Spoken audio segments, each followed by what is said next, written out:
I guess I can try and to enunciate. I feel like I'll sound like an idiot. I'm not worried about that. I'm just worried about the readiness of your voice. I'm also worried about that. That's why I'm going to start talking like this. You better. Good to go?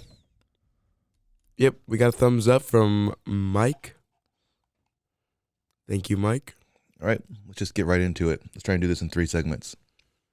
All right, just give me a couple seconds.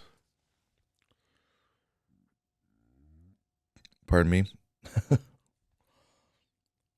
Okay, I guess this can work. All right, I'm ready. Right.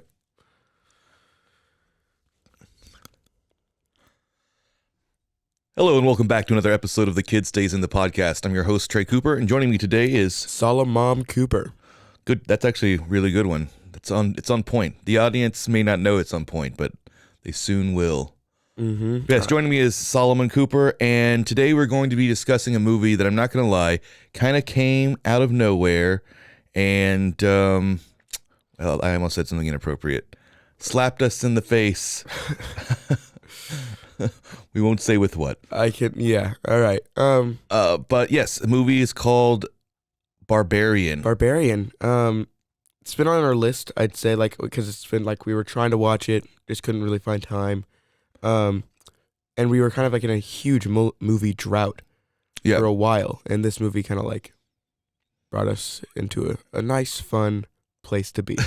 That is a very weird sentence. I agree. So we were going to, if you remember from the last podcast that we did, we had to take a break. We went on vacation, like an actual vacation, not just a vacation from the podcast. Yeah. And we were going to watch the 4th original series Star Trek movie, The Undiscovered Country.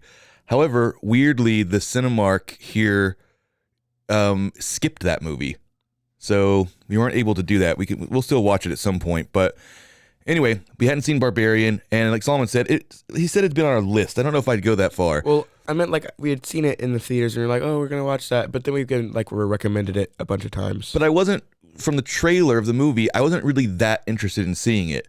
Really? Yeah, because it just looked like one of those Airbnb horror movies. It's like a new genre, and it's not my favorite. I've never heard of that genre in my life. It's not a genre, but it's like a new... Airbnb horror? Yeah, there was one that came out, I can't remember who all was in it, but where they get an Airbnb, and then the Airbnb owner has like secret peepholes everywhere, and he's spying on them. That was a long time ago. Yeah, and then there was another one where they go rent an Airbnb, and then there's like a weird mist that starts coming in and it starts killing everybody. There's just been a whole lot of movies recently where Airbnbs that are like somebody creepy. There's a creepy guy there, there's a creepy handyman there, the host is a weirdo. So from the trailer, and just so you know, and again, we say this every time, this is a full spoiler podcast. We will be giving spoilers in this movie, because this is going to be a full-on discussion. But from the trailer, it just looks like a movie about a girl. She gets to an Airbnb.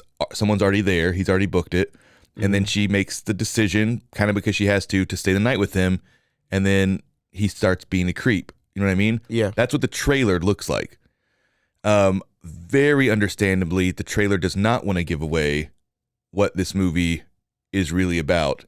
And I think they did a fantastic job of cutting a trailer that made, I guess, everybody but me want to go see it while not giving away the game. Much. Yeah.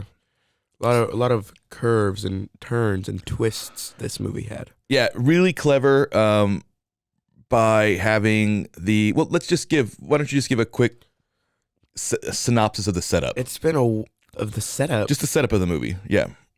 So like, I mean, I kind of just now did it, but let's just do it. For all the twists and turns? Yeah. Okay, so like this, okay, all right, I'm gonna start.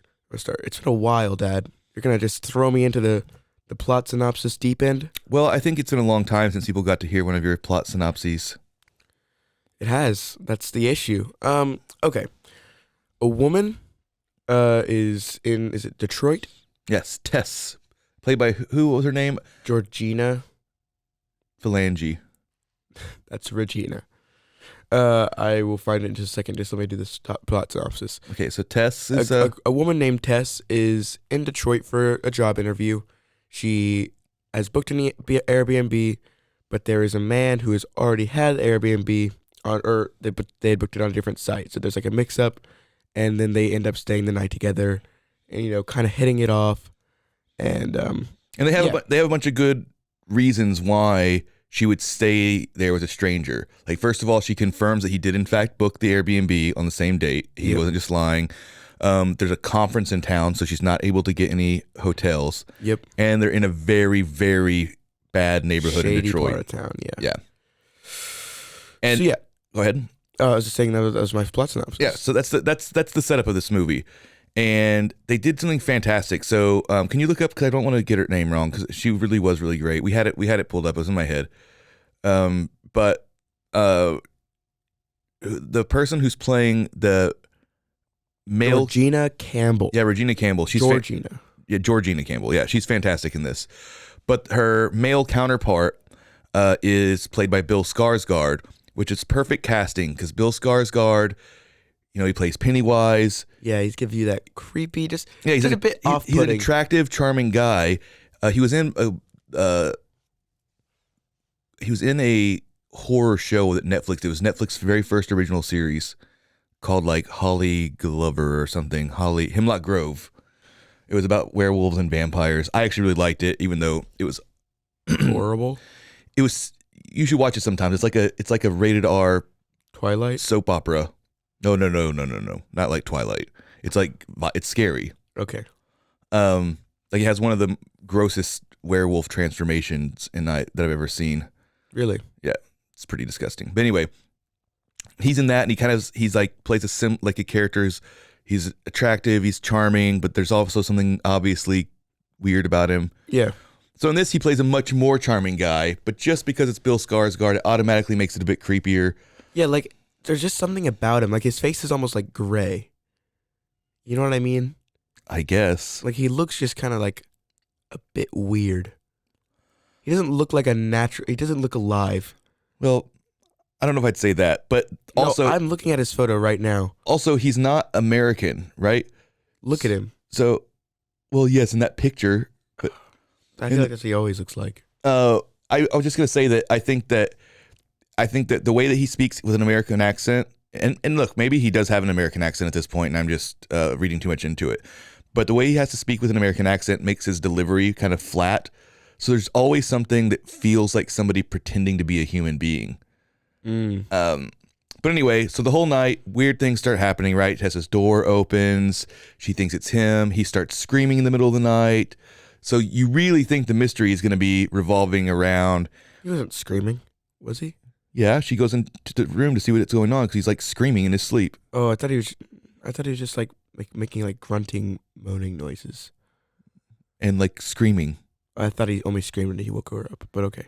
Anyway, And she woke him up. completely not beside the point. Well, I feel like one is just way creepier than the other. It was pretty creepy. I'd freak the F out if someone just starts screaming. Oh, okay, God. He wasn't like screeching, but he was like, no. Oh, oh. Okay. So anyway, then the next day they wake up and they both go their separate ways. I mean, they're going to meet back up at the Airbnb because they're staying 2 nights. But she like goes to her interview. He goes to his job. They stay up all night long talking. He doesn't try anything. And he seems to really like her, genuinely. Yeah. And I think that was so odd because you're so tense and then they leave the scene of the creepiness, which you don't see very often. You know what I mean? Like once they go to Camp Crystal Lake, they're at Camp Crystal Lake the whole time. Once they go to the haunted house, they're there. You don't usually see them leave the haunted house and then they're fine. Yeah, they don't go to a secondary location. Yeah, exactly. And then go back. Once they're at the horror place, you're at the horror place. Exactly. So I was like, this movie took a really weird turn. And so there's a line that she says at the beginning, and I'm not trying to get too into the details so soon, but I think it's important because it comes up thematically throughout the movie. But there's a part where she stays up with Bill Skarsgård's character. I can't even remember what his character's name is. So I'm just gonna call him Bill. Keith, that's right. She stays up with Keith, and he's a very nice guy. He's very charming, but he is doing a little bit of mansplaining to her of like, how she should try and be more open or just not date all these crappy guys or whatever. Yeah. And she kind of gives him this little thing about how what it's like, the difference between being a man and a woman. And she says, if this situation was reversed, you would have just walked right in here. You wouldn't have been even freaked out. You just walked into this Airbnb. You wouldn't have cared that I was already here. Yeah, she used like a word like it was like he was like there like it's entitlement or like prideful or something. Hey, I can't remember what she said, but it was about male arrogance, right? Yeah. But it was mostly it wasn't necessarily trying to diminish men so much as it was trying to explain how the difference would feel. Like she said, if I would have invited you in, you would have immediately accepted it, no problems asked, and walked all in here like you owned the place and not been scared at all. But for me, you know what I mean? It's horrifying. It's very scary. Make sure everything was safe. Yeah, and you're still scared because you're scared to death because you know you're putting yourself in a dangerous situation. So anyway, they do go back to the place with all the creepiness, and it's not The place with all the creepiness. It's not very long before Tess, trying to find some toilet paper down in the basement, accidentally finds a secret passageway. Is that what you would call it? A tunnel. I would definitely call it a secret passageway. She like pulls a rope and then a door opens. Yeah. And down this hallway is a very creepy room that clearly has been used to imprison people. It has a bed with a very disgusting mattress on it. Like almost a prison bed. Yeah. Or an asylum with bed. no sheets or anything, just a mattress that's covered in lots of stains from God knows what. A camera. An old cassette video camera. And then a blood stain on the wall. Yeah, bloody handprint. Bloody handprint, yeah. So even now, I think I would argue that we're firmly in, quote, Airbnb horror movie, mode. Yes. Because it just looks like, oh, there's a creepy pervert guy, you know what I mean? Mm-hmm. Slinks around and spies or kidnaps or whatever people at the Airbnb, right? Is that kind of what you were thinking? Yeah, I mean, I was just like, oh, this is a weird thing. I wonder who's here. Yeah. How prepared were you for what we find out is there? Like a couple minutes later. Mm-hmm. That was the most confusing. I was like so perplexed and shocked. Like I wasn't prepared at all. Yeah. In any way. Like I was like actively underprepared. What do you mean actively underprepared? I was like negative preparedness is what I mean. Yeah, I would say didn't see it coming. It's not a twist per se. Yeah, it's just the movie going along. Yeah, they didn't. It's not like they had like said one thing and then like turned it around. It was just like, this is what's here. Yeah. So we'll save what happens next for the next segment because we're about to have to take a break. But I just want to say that the director's name, I believe, is Zach Kregler. Kreger. Kregler sounds more like a last name than Kreger. I feel like his name could be Craig Zacher. They're equally silly. Okay. Either way, I've never heard of this guy. Apparently, he's done a lot of comedy stuff. And this movie has a control of pacing and tone that is just... Chef's kiss? Frankly, yeah, astonishing. What did you think? I mean... Because the movie's about to take a huge pivot. Yep. I agree. In a way that I've only seen movies like Psycho do. So what are you making that face for? I haven't seen that. But you know what I'm saying? Yes. What am I saying? You're saying it has control over its tone, and it has... You don't even understand the Psycho comparison at all? No. I thought I explained this to you right after we watched the movie. I'm sure you did. Well, Vivian Lee's character in Psycho, I believe it's Vivian Lee, who you think is the main character, you follow her at the whole beginning of the movie. She's the one from the famous stabbing shower scene. Mm-hmm. Yeah, so That's like... all I know from Psycho. She dies in like the first third of the movie. And it's a trick. She's not the main character at all. Oh, like in she's like the first victim movie that you see. Like in what's the Ghostface series called? Scream. Yeah, it's like in the new Scream movie.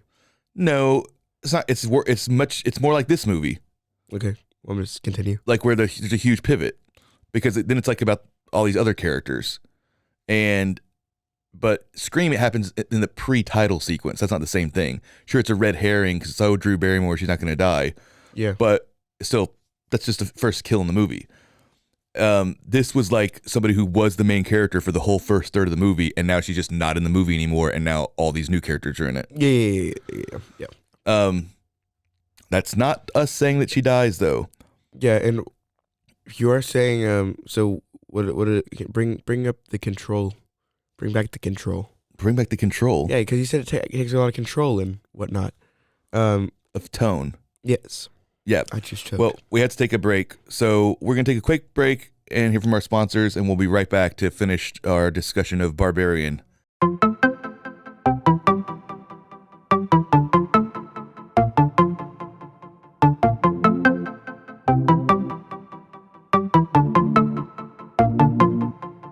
Welcome to One Star Rewind, a new podcast about those dreaded one-star reviews that every business owner hates to receive, but yet every customer loves to read. During this podcast, we will peel back that one-star review to better understand how it happened, when it happened, and what the business owner is doing after receiving that one-star review. This podcast will be about love, hate, and laughter. On One Star Rewind, we will meet with real business owners who will tell their stories and how they do rely on reviews for their business. Follow us on Facebook, Instagram, or download us at roguemedianetwork.com. Please subscribe, but only rate and review for not a one-star review. Join us each time for a new review and a new story.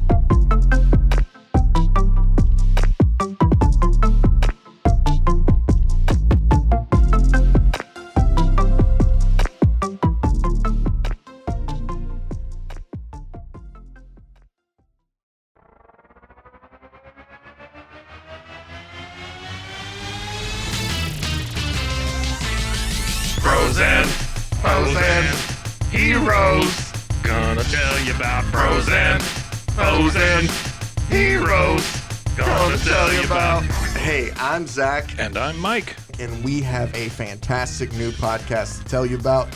Bros, Foes, and Heroes. It's the two of us looking into the world of comics, breaking down some characters that you may have never heard of, and some that are just absolutely ridiculous. Yeah, so Zach comes up with a character each time, and I go into it just completely blind. I don't know who this person is or what their abilities are or anything, and basically I guess we kind of go over their origin story and just some of the ridiculous stuff that maybe, especially Golden Age stuff. Oh, Golden Age stuff is always the best, and we will make sure to highlight all of the shenanigans and just absolute weirdness of everything. Yeah, that's right. So subscribe today and follow us on Instagram at Bros, Foes, Heroes. And if you don't, I know where you live. Not really, but please subscribe. Pros and heroes. Gonna tell you about pros and heroes. Gonna tell you about.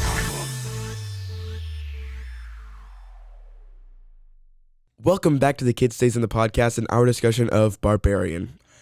So we're going to just jump right back into it. You were asking me about something about the control. Yeah, because you had brought up like how there was a huge pivot, but you had also said before that there was a control of tone. So I was just seeing if that was like the same. That's your comparison to Psycho, or if it was like something separate, or if it's just that being able to pivot that way is control of tone. Sure. So what I was trying to say is that Krager Stop calling him Krager. Krager is his control of the pacing and tone of this movie is impeccable, I think. And I agree. But part of that is the way he handles this pivot. And this pivot was something I just haven't really, I'm sure I could rack my brain and think of another example, but it's one that I haven't really seen since Psycho. So let's just go ahead and dive right into it. Hey, we didn't say it early in the movie, so we're good to go. Early in the movie. So yeah, why don't you tell us what happens whenever, so she goes into this hallway, she sees this room. Why don't you just kind of quickly walk the audience what happens leading up to this big pivot? Okay. So then Keith gets back from wherever he was. And she's trapped in the basement at this point, right? Because the door keeps closing and locking. There's something wrong with just like it's not like explained really. It's just like the door will lock on its own, the basement door. Yeah. And so she's like having to ask for help, and she like sprints upstairs as soon as she gets health or whatever. Keith like lets her up, and we're good. So she starts explaining like what she saw. She's like, "There's a bloody hand," all freaked out, and he's like, I don't know, man. This is a safe place. I'm gonna go check it out for myself." Yeah, kind of reiterating the thing that she had said earlier. We forgot the other thing is she's also found there's like another secret passage or like another door behind the secret passage. She hasn't found that yet. Yeah, she has, because she went down the stairs and then ran back up because she was too creeped out. You sure? Yeah, she saw like the cages and then ran back. I think you're getting it wrong. Sure? I'm pretty sure she doesn't. He finds it first. Yeah, because she goes looking for him and he's not there. Remember, she looks under the bed and then she realizes there's a door at the end.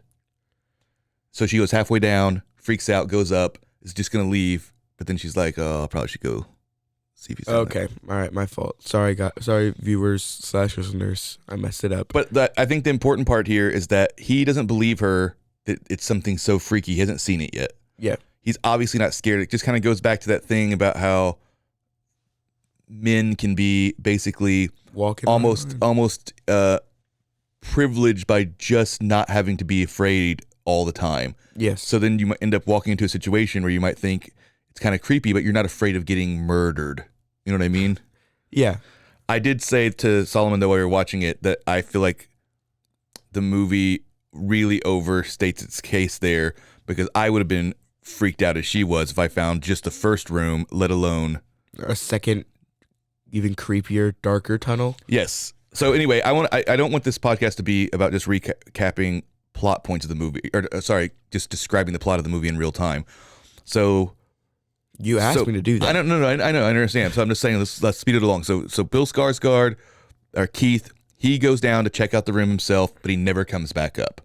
Yeah. And this is a very short hallway, or a short secret tunnel or whatever, ending with one tiny prison bedroom. You know what I mean? Yeah. Which is creepy, but there's nowhere else for him to go. Yep. Or so she thought.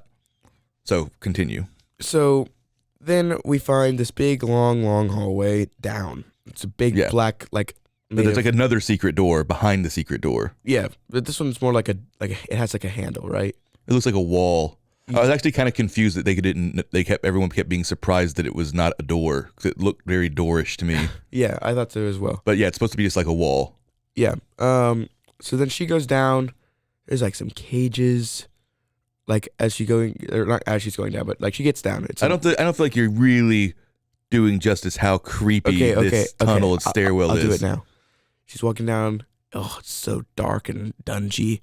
And she looks to her right. There's old, rickety, copper, oxidizing cages. And then she keeps stepping. It just feels like there's water. It's like that constant feeling of water dripping. It's just like that stairs that she descends is like so narrow and steep. It's like, it feels like it goes down to like the bowels of hell. It's so long. Yeah, it's really long staircase. Yeah, with no light. You really like the staircase, don't you? It's because you're describing it as a staircase alone. We're talking about creepy stairs carved into the earth that just keep going down and down into nothingness.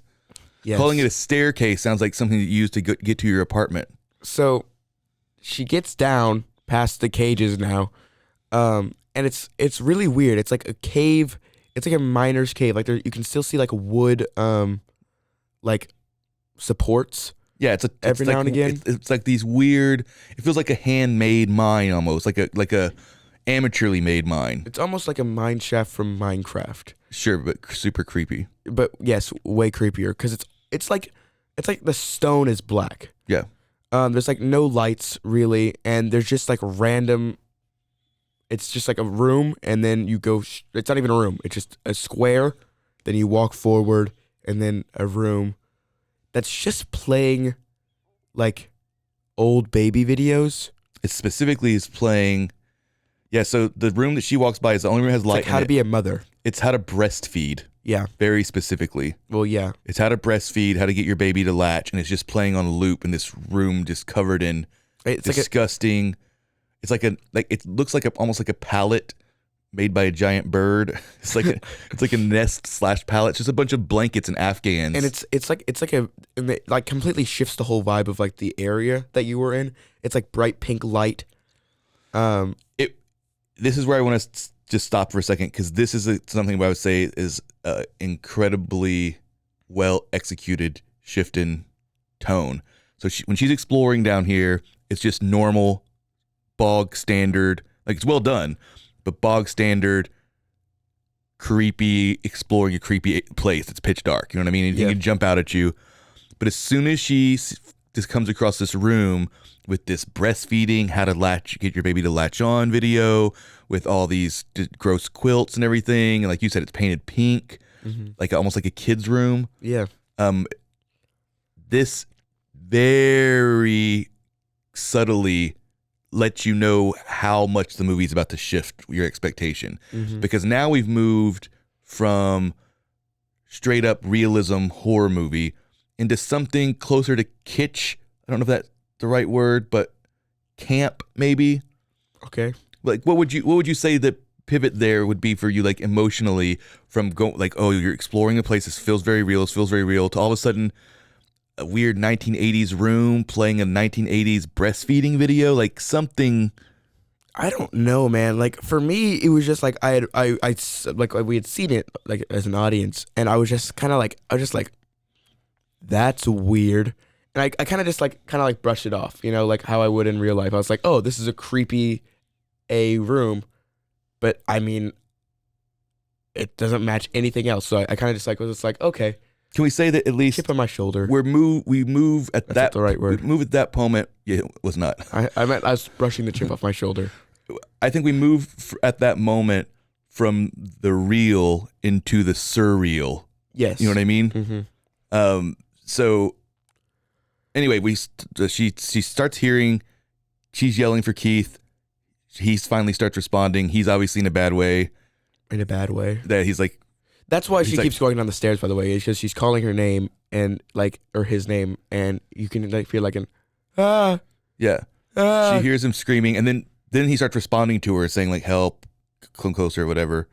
So anyway, I'm just gonna speed us up here. So she finally find Keith. She finally finds Keith. Yeah. He's terrified. He said something bit him in the dark. Yep. So at this point I'm thinking, we saw some cages. Is this about to be a werewolf movie? You know what I mean? Like, yeah. What is this movie about to be like? It seems something bit him. She's like, we got to go back this way. He's like, no, that's where it is. I don't want to go back there. He starts panicking, and then what happens? So yeah, we're like, we have to go this way, and he just, it doesn't believe her. They keep arguing, and then like there's so much loudness, and then we just see Keith get grabbed, and then his head banged over and over and over and over against the side of the wall until it's like it's not even a head anymore. Yeah, it's just like and then a insane, nightmarish hag monster, like a naked, big, tall. Can we fully see it? Yeah, but that was the last scene.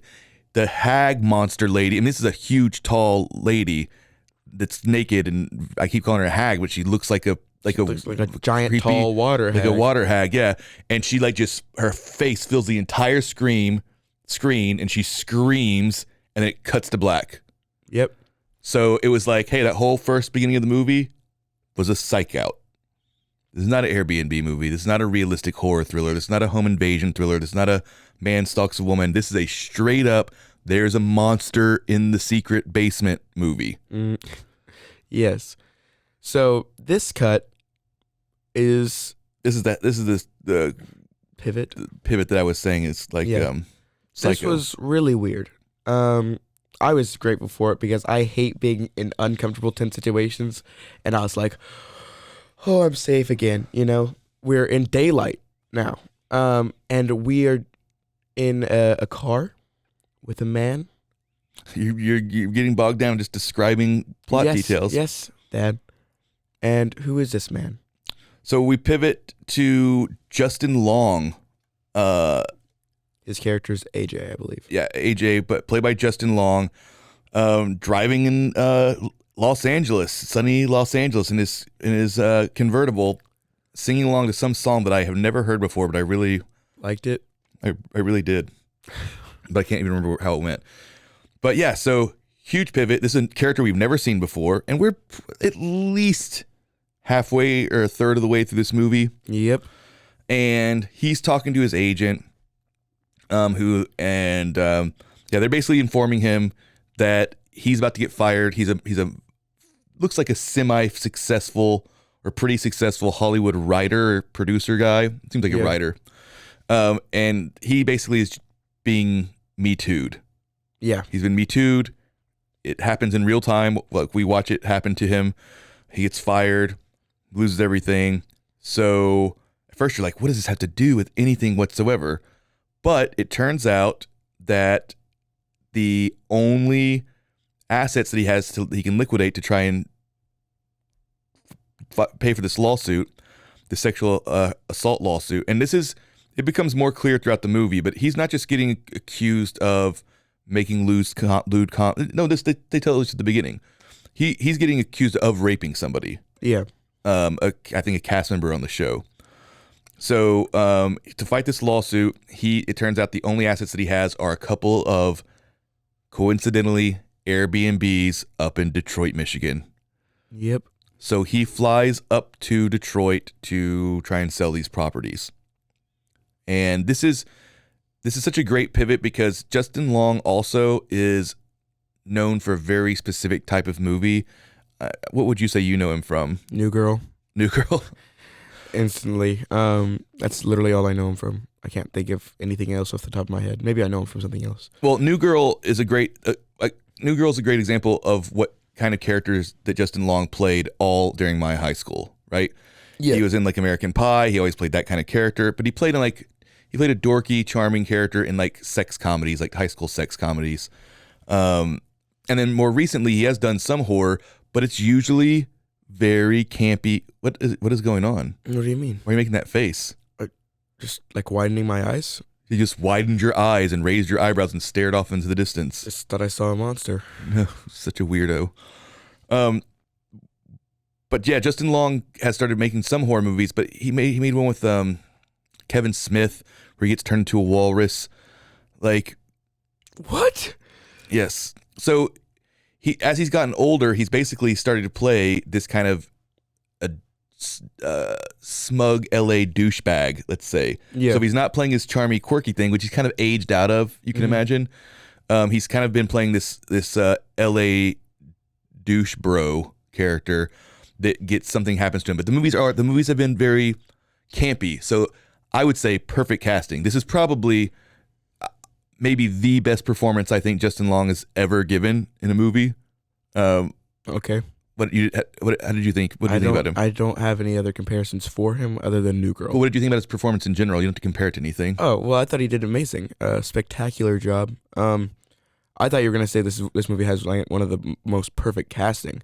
It does. Because I feel like this more than any other movie had casting help actually like change tones and thoughts of the story. Of the story. Totally agree. Because like we were saying with Bill Skarsgård, exactly the same thing with Justin Long. Audiences know what they're getting with Justin Long automatically. Yeah, so you know based on like just their record of movies and stuff what you're getting yourself into. Yeah, so it'd be like how the tone of the movie would change intentionally or not if they would have cast Johnny Knoxville in that role. You know what I mean? Yeah. Like internally the movie's tone is going to be changing, or the audience expectation at least of the tone is going to be. Yeah. Anyway, we're a minute over time, so let's take another quick break and we'll come back and I think we can finish up the discussion of this movie in another segment. Hopefully. We'll have to move a little bit faster. You're not going to be able to just go and be like, and then he walked down the stairs and then he brushed his teeth and then blah, blah, blah. So anyway, see you on the other side of this commercial break.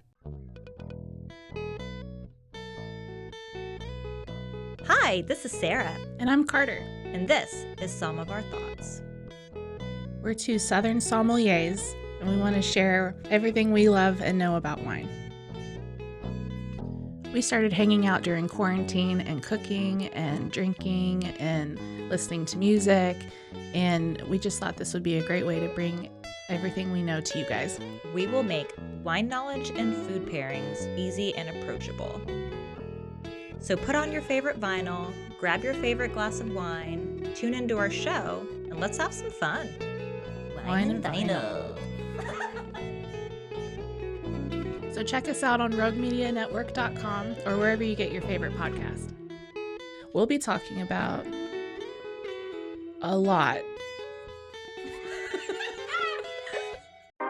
911, what's your emergency? Do you hear that? It's coming from the house. It's coming from inside the house? Do you mean? Could it be? The Poltergeist. New from Rogue Media. Two haunted hotties talking about haunted places. Every episode, we dive deep into the darkest places and give you a bit of history. We're getting spooky in all the right places. You've gobbled your last ghoul. Follow along for the craziest and spookiest stories with Debbie's Dark Tourism. The Stanley Hotel, Winchester House, The Alamo, Hotel Monte Vista, and more spooky places. Find us at _Poltergals. POLTERGALS. Look over your shoulder. It's us, The Poltergals. Wherever you consume the podcast, you can find us there. Welcome back to the Kid Stays in the Podcast and our discussion of Barbarian. So Hey. we just walked through this big pivot in this movie, which is where we have no idea what we thought were our main characters are. And we are now with this new character who so far doesn't seem particularly likable. He's just being accused of raping somebody and is being canceled. And so you just really don't know what to make of him, but he is not doing himself any favors. He's really is not coming across as very likable, I would say. Well, I personally, I felt bad for him immediately. Oh, really? You're one of those people who doesn't believe women? Okay, don't phrase it like that. I do, but I just I didn't know how the movie was gonna do it, and I like Justin Long because, like I said, I've only seen him in New Girl. So I immediately felt bad. He was like, "Oh no, definitely not. Would never do that. Never ever do that. This is a ripoff. I'm gonna lose everything." So I was like, "Oh, this poor guy." And then they definitely do use Justin Long's persona against you, the audience, right? Mm-hmm. Because they know that his persona is going to get you to buy in, and he is very adamant that he did not do this thing. Very adamant. He's appalled that anybody would even think it. Yes. So I was like, "Oh, okay. I believe him. I'll believe him for now. Until innocent till proven guilty, Sure. Until he was proven guilty by himself to us. Well, and he also just consistently seems arrogant and entitled, and he's yelling at people. You know what I mean? Yeah. He seems like an unpleasant guy. But anyway, long story short, Just long. Anyway, It was so stupid. Long story short, AJ, Justin Long's character, has to, for all these myriad reasons, stay at one of his properties, which is The Airbnb. the Airbnb that is full of creepy witch monsters. And this is where the movie really decides to triple down on that little metaphor thing that she was talking about how men just come in, don't even see danger because they just swing their wieners around and blah blah blah. Amen. Also, one really quick thing is the movie being set in Detroit. It's not like Candyman reasons of why they did that. Even though, and we forgot to mention this, and it's kind of important, but even though there was a part where a homeless African American man is running to Tess at the beginning of the movie, and she's so scared of him, he's trying to tell her not to go in that house, don't go in that house, and she's so freaked out by him, thinking he's a crazy person, that she locks the door. Yeah. And he's banging the door saying, "Get out of here," and it is scary, right? Yeah, all of us I'd would be have done the same freaked out. thing. Yeah. But I wanted to point out that there's a theme of decaying neighborhoods and rot, from the inside out that you can't see. So if you're local if you've been to like, I'm trying to think, like, you know, the parts of town where all the houses are like falling apart, but some young couple has decided to fix her up or one, so they bought one for like 50 grand. So because I've actually stayed at Airbnb in Waco that was like that, where it's there. Like every single house is like condemned on all sides of it, or almost condemned, or should be condemned, but somebody's still living in it. And then there'll be like one gorgeous little cute 1-bedroom house that they made into a perfect cottage. You know what I mean? That's exactly the neighborhood that this movie takes place in. Yes, except for like even worse than you can imagine. Sure. But anyway, so Justin Long gets this property, and what does he think whenever he finds the creepy secret room? Is he scared? Does he think it's weird that there's obviously a weird prison room in there? This was so funny to me because like we said before, he's just trying to sell these houses again. Yeah. So he's just like, oh my gosh, square footage, baby. Yeah. So he just starts measuring out the square footage. He's so stoked about it. He doesn't care that the mattress obviously has had horrendous things happen on it, or that there's bloody handprints on the wall. Mm-hmm.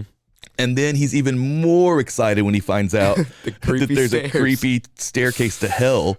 He's like, oh my God, so much square footage. Nothing is funnier than him just walking around with a tape measure after we just saw hell. Yeah, it's amazing. He's like listening to music or whatever, and he's like has his tape measure going through this creepy thing. He doesn't care about being loud. We know now there's some kind of monster in here that smashes people's face in. And also the change in like his tone from whenever he walked in and seeing other people's stuff, being like, what's going on here?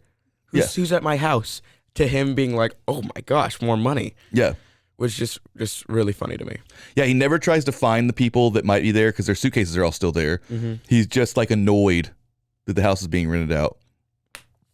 So this gets us to where the movie starts going full on, like, I don't know if you call it Texas Chainsaw Massacre 2.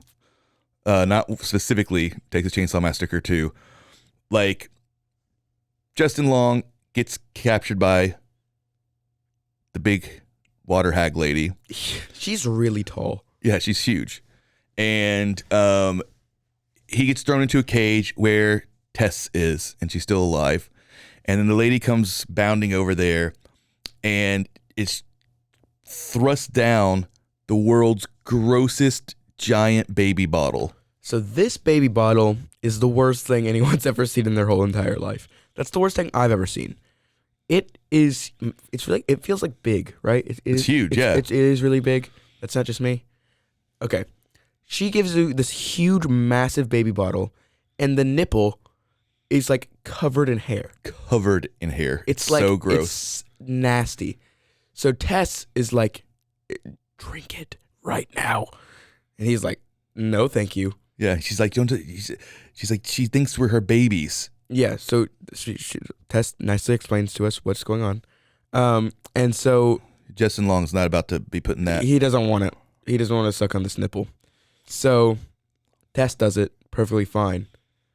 But then, thank you. The witch lady thinks that he's still must be hungry because he didn't eat. Mm-hmm. So he gets taken to a secondary location.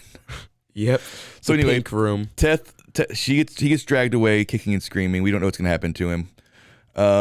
And whatever. Tess gets out. As she gets out, she sees what's happening to him. Then this is the reason we're getting really too in the weeds here, but basically they're doing a very good, I think, I don't know if parallel is the right word.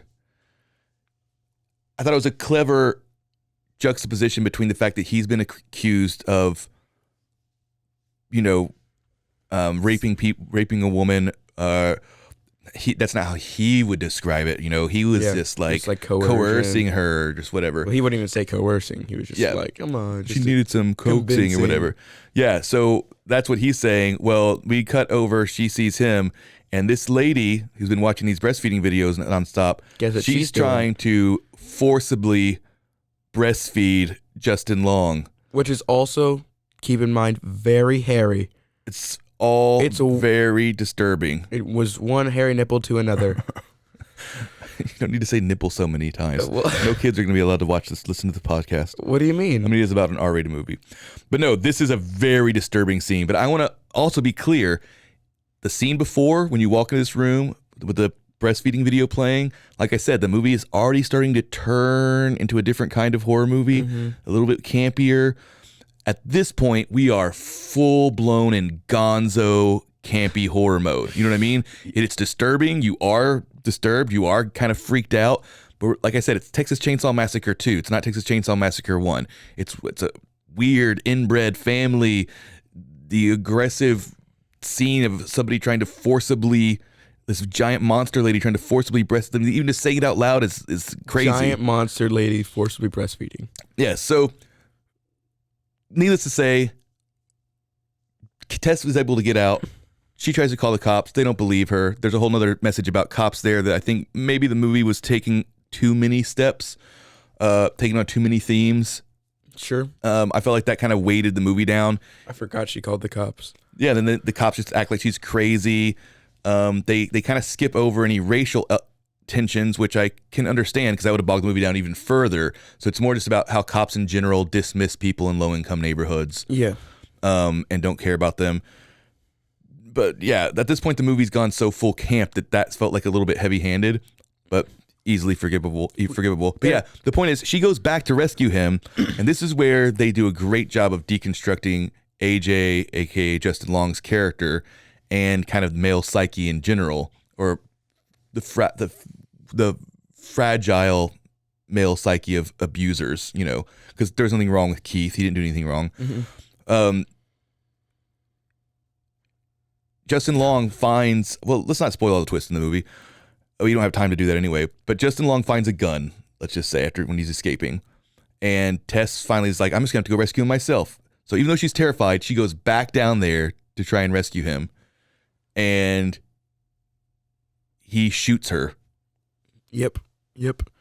We have skipped two major points in this movie. Yeah, but we don't. That's like I said. That's not really the point. I want to get to the themes of the movie, Okay, and we only have like 5 minutes. So, in order to do that, we have to see Justin Long's character unravel. Sure. So he shoots her, and then I actually thought maybe redemption arc's happening right now because it was a complete accident. You know what I mean? Yeah, I mean, you hear woman coming down. You just got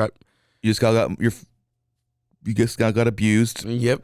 By a lady. It's pitch dark. He shoots her Tess on accident, but he then gets her and he helps her out. He carries her out. They're getting chased by this thing, and he actually does carry her out of there. He could have left her there. You know what I mean? And that little bits of shade of nuance on what we consider a monster, you know what I mean, I think is really, really important. Yeah. Because there's a lot of people who, when somebody is an abuser, where you can explain away some of their behavior by being like, he never was like that around me, or maybe it wasn't all the way like you said, like I'm sure it was bad. You know what I mean? Because what human beings want to do is they want to think of people as being completely black or completely white in their evilness. Yeah. You know what I mean? Mm-hmm. So can Justin Long be somebody who saves somebody's life and be somebody who takes advantage of women? You know what I mean? Can those two things exist simultaneously? Now, the movie ends up not going that route. Yes, that's true. But yeah, after they get out, he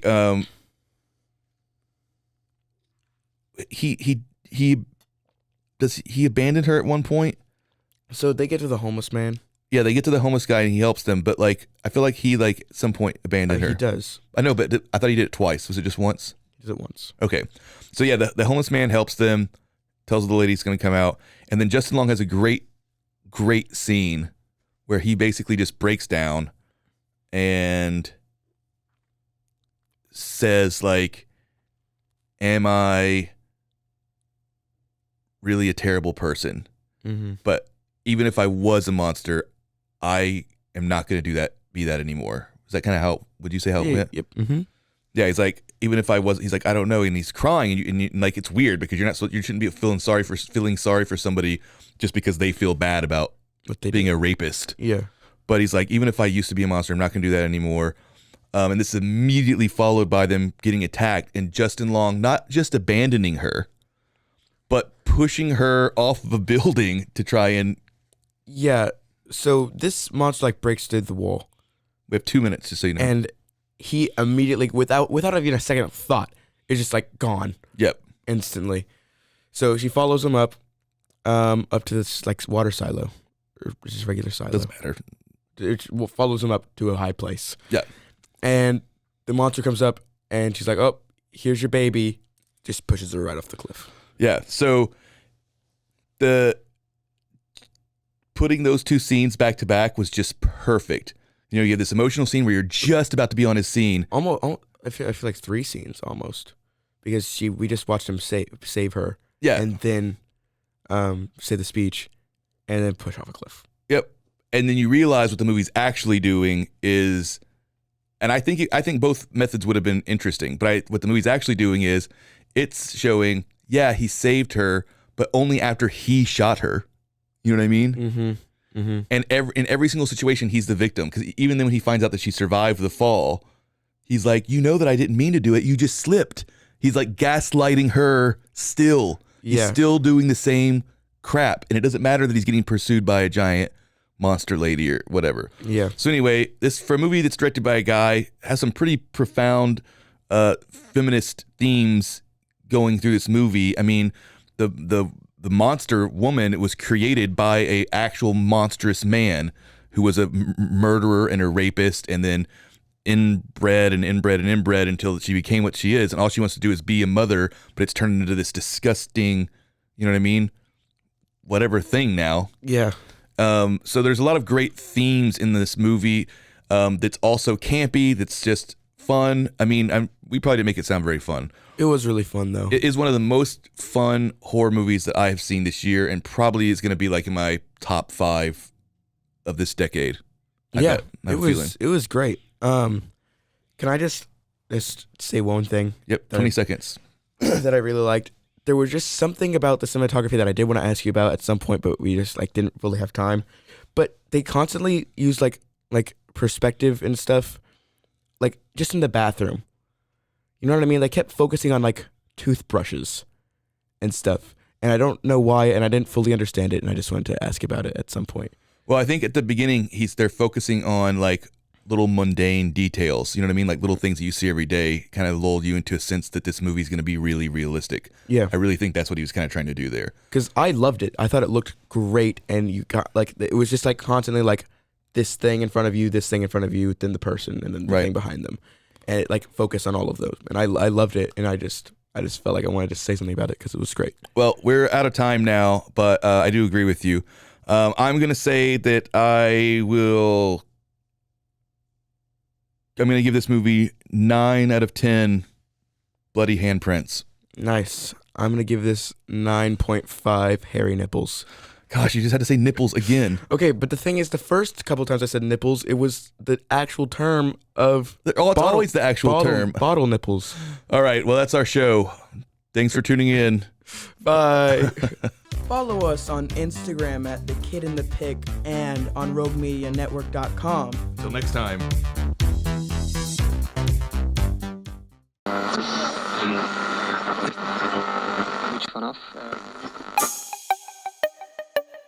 This has been a Rogue Media podcast.